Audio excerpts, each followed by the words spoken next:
What's up, team? Welcome to the video. It's me, the most inconsistent hack YouTuber of all time. I have no idea what I'm gonna say. I just felt like turning the camera on. I'm caffeinated. I feel good. I hope you guys are well. I promised you a video about the benefits of, or how to undo the downside of sitting too much.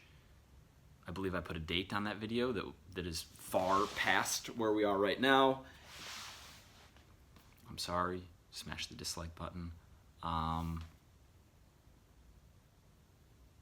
been thinking a lot about truth and fear.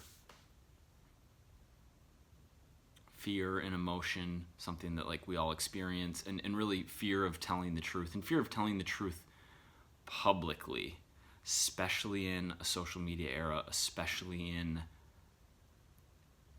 like, we're in a polarized time in general where there are very few people in the middle, or at least the loudest people are on opposite sides of the spectrum, man, woman, right, left politically, and there's not a lot of listening, and there's not a lot of care for truth, and there's not a lot of intentional seeking of truth that I see. I don't know, and other people may see things differently. You guys might see things differently, but that's my interpretation of what's going on. And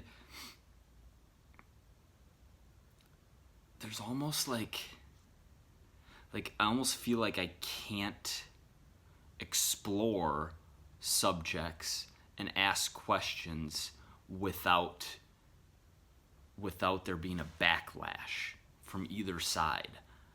And that's really unsettling for me. Yeah, I think that's where some of the fear comes from. Like where are we going as a society if and it could just be me being really soft and weak. Like that's definitely part of it, and it could be the majority of it. But I think other people feel similarly. Like, there are things you don't say and things you don't talk about because of the responses that they might generate. But you just, if we can't honestly seek to understand things, subjects, anything, issues, topics, like, I just don't know where that suppression leads us. It feels like it can't be a good place. So with that, like, the solution could just be start talking more and start telling the truth and start making some content, you bum, and like don't be so lazy and have more courage. Like, the fear's not going to go away, but have more courage to act through the fear. That's definitely a solution. It's just hard. I've been bulking. Don't know if you can tell in this white t-shirt from Target, but I've been in a slight surplus for a few weeks. Not trying to do anything crazy. I just felt good strength training. Like, I was training more frequently, was feeling good, and then I started eating more kind of naturally just to support my desire to have longer gym sessions and go to the gym more often. And then I started making strength gains and started eating a little bit more, and now I just kind of found myself in a little bit of a bulk here in the winter, which is fitting. I've talked about this a lot. Those of you who have been around know, but like, I derive so little validation from my physique compared to 4, 5, 6, 7 years ago, and college and like late high school, even when I first got abs. Like, but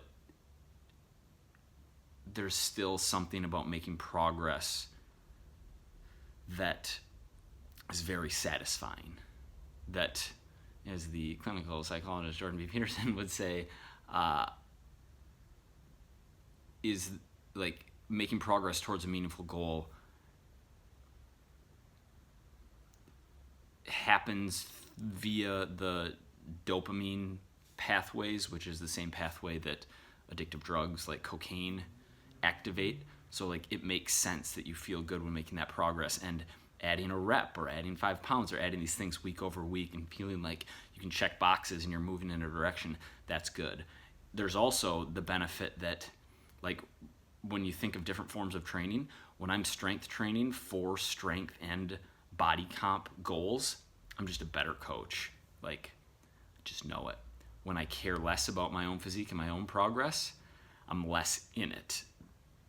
A couple things that help with being a good coach: keeping some in-person coaching, whether it's friends, whether it's just like a little bit, just to not lose your touch, and caring about your own physique. Like, that's something I've realized. So that's what's going on with I could do a little physique update. I just feel bloated and like not pumped, obviously, but you know, YouTube. Yeah, so I don't know. That's what I look like on my knees. Still got some abs. I mean, it's only been what? It's been a few weeks. I don't know what I weigh. I'll weigh myself and throw it on the screen just to let you guys know. So yeah, this is literally, I don't have a plan. I got some new things in my apartment. I got a TV to watch the Vikings versus the Eagles, and that was a devastating blow. Got my standing desk over there, which will be part of one of the strategies, kind of, not really, because not everyone can have a standing desk, but one of the ways that you can undo some of the damage of sitting during the day is just try to sit less during the day. Yep, that's what's happening here. Ultimate Sweat, Jaime and Matt Staples, 30 pounds off, just over 2 months to go. Making moves, like, it's grind time. They're in a good setup, they're in a good environment. They're in Malta right now for these last 2 months of the bet. Gym nearby, like, good food options, grocery stores. So that's something. But yeah, this was mostly just like that, thinking. Something that's been occupying a lot of my time is thinking about truth and wondering why I'm afraid to tell it. And even like trying to rationalize certain things, like, well, I'll only talk about fitness stuff and suppress the other opinions I have, because technically it's easier, like less pushback on stuff, less conflict, less discomfort. But I'm fairly high in openness and creativity, and as a result, like, I forget who, Pressfield might have said it, someone said it, but like, if people who are creative don't create, they die. And I've kind of been feeling some of that. It's a very random video. I appreciate you watching.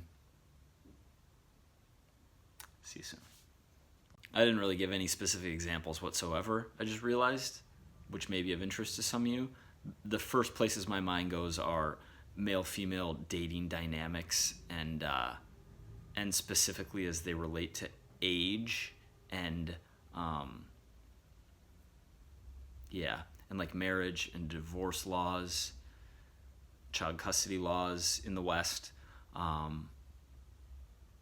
casual sex, like everything around that, like business, sales, and deception, and kind of like a truth versus money debate,